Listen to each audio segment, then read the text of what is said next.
Oh, what's going on now? AC's not running cold.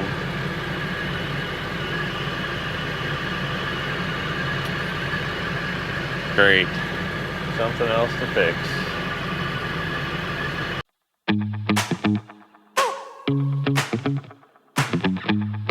Well, looks like we're going to get under the hood of this 7.3 F350 from 1999 and figure out why my AC is not blowing cold, because last summer it would freeze you out of here. So let's get to it. Well, I did a little bit of homework online and I found out a few things to check for. So what most of y'all are probably wondering, and what might even be the thumbnail, is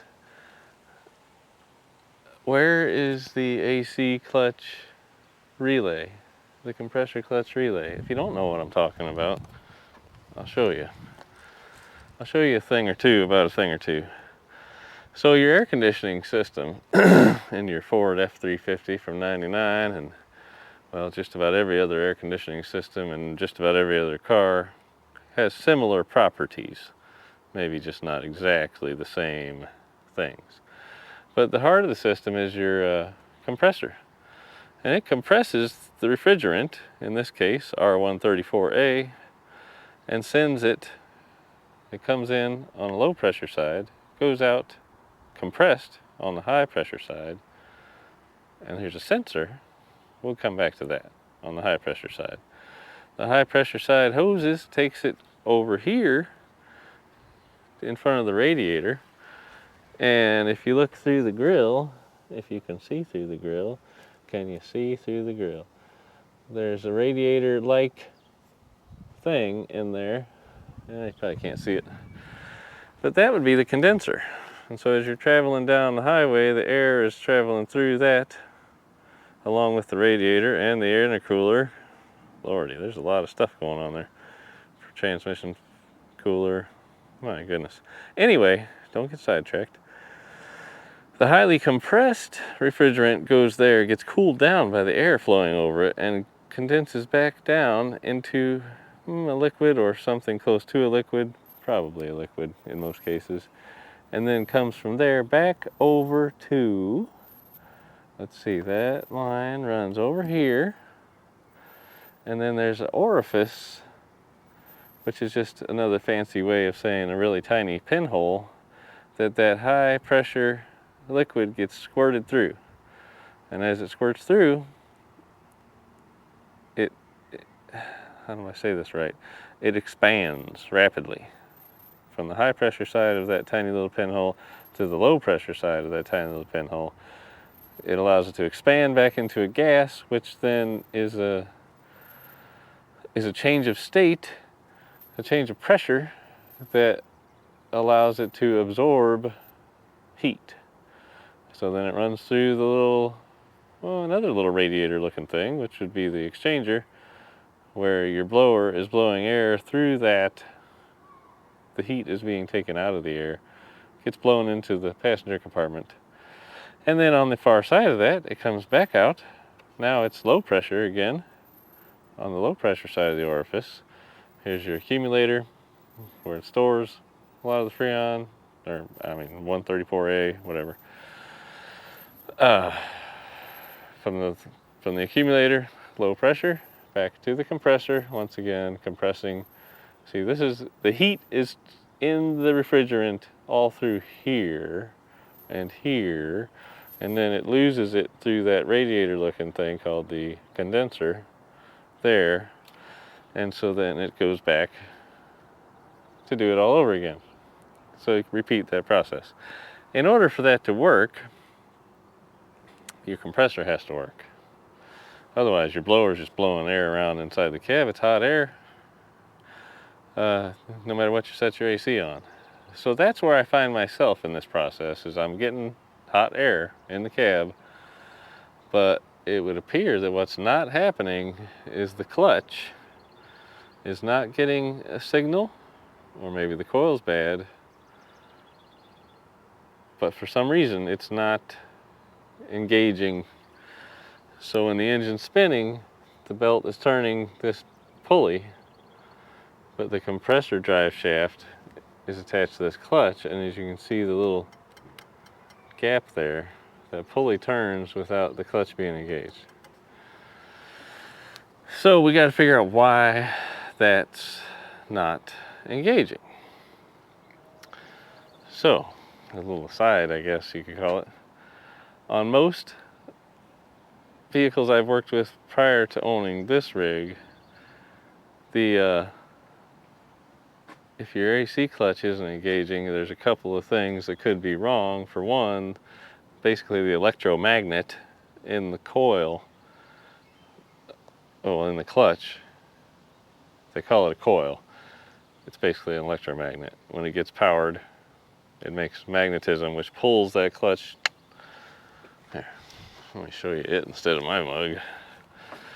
When this coil that's inside that pulley gets magnetized, it attracts this plate, and that's what hits. It engages the clutch material, and now it's spinning the compressor. But it's an electromagnet, okay? And so it needs power from somewhere, and if it's not engaging, then that means probably it's not getting power. So in most vehicles, you would then go to your relay box, find the relay, which would be one of those type of things, or maybe one of those type of things, or maybe up under the dash type of thing. But on these Fords, and I don't know if, I don't want to talk out of turn here, I don't know about all Fords, but from what I've figured out on this Ford, and others like it, there is not a relay that is labeled for that use. There's just not one. Terribly lit, probably. So what we have instead is just the wiring that goes through these control switches. So when you turn on the AC on the dash, it's sending a 12-volt signal to the coil to engage the clutch. But there's a couple of things in the way. There's two switches in the way. There's this high pressure switch, and then over here on the side of your accumulator, there's a low pressure switch. So the electricity basically just runs through both of those switches on the way to get to your coil. So if your pressure in your low side of your system gets too low, this low pressure switch, out of safety, because you don't want the compressor to keep running if there's not Freon and oil and stuff in the system. So if your system leaks out, the pressure gets too low, the low pressure safety switch will interrupt the current, and now you won't get current to your coil. And conversely, if the system pressure on the high side of the pump, this is the pump, that's the high side, gets too high, the high pressure safety switch stops current from flowing to the coil to keep you from destroying your compressor. So, a case where that might happen would be if your orifice plugged up for some reason, maybe overpressure in the high side, underpressure in the low side. Both of those should, theoretically keep you from shrapnel in your compressor. But to be honest, at that point, it's probably pretty close to shrapnel anyway. All right, so there you go. That's how it's supposed to work. Mine's not working. So what I've done, since you weren't looking, is I went ahead and I voltage tested at this plug. I had on the top side of this plug, when you pull it out, there's the top side and the bottom side. This top one is the hot wire coming in. And I had some weird, seemingly off voltage measured there. And that's a ground, and that tested good. And then when I measured voltage here, I had a little bit higher voltage than what I had here. This was mirroring the battery voltage. And then when I tested voltage here, same thing. On the way in, measuring it at the plug. But then when I ohmed out, basically checked for resistance here, I had some weird resistance numbers, just strange. But it appeared I did not have a good connection through this switch. And I did also throw a gauge on here and make sure that I actually did have the pressure, because if that thing's not, not transferring current properly, it could be that it's doing its job. So you want to check the low side pressure first. But having the pressure I needed to have, this was still giving me weird numbers. So the fix was to take a pair of pliers and tap, tap, tap, tap, tap on there.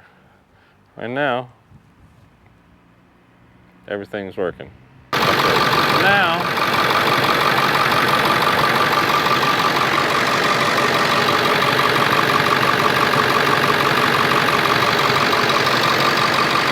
AC is engaging.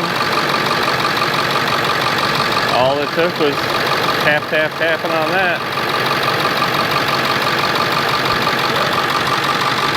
Super cold AC blowing again. Alright, you all know I'm not the expert on this, so I'm to the jack wagon. But to recap, in summary, on this F350 from '99, the electrical impulse to make your clutch work comes through this switch and this switch before it gets to the electromagnet that makes the clutch engage and makes your compressor spin. So you check for voltage at the plug here, check for voltage at the plug here, check for voltage at the plug here, and then actually what I did is I ran little jumper wires from the battery to the coil and made a clink clink. It was engaging and not engaging. It's like popping in and out, when you hit it with current and suck it up. Anyway, and then I started putting jumpers across. When I jumped across this one, everything went to working normal. And I had already verified I had the right amount of pressure in here. So the problem with changing this switch is you have to pump down your system. You absolutely have to.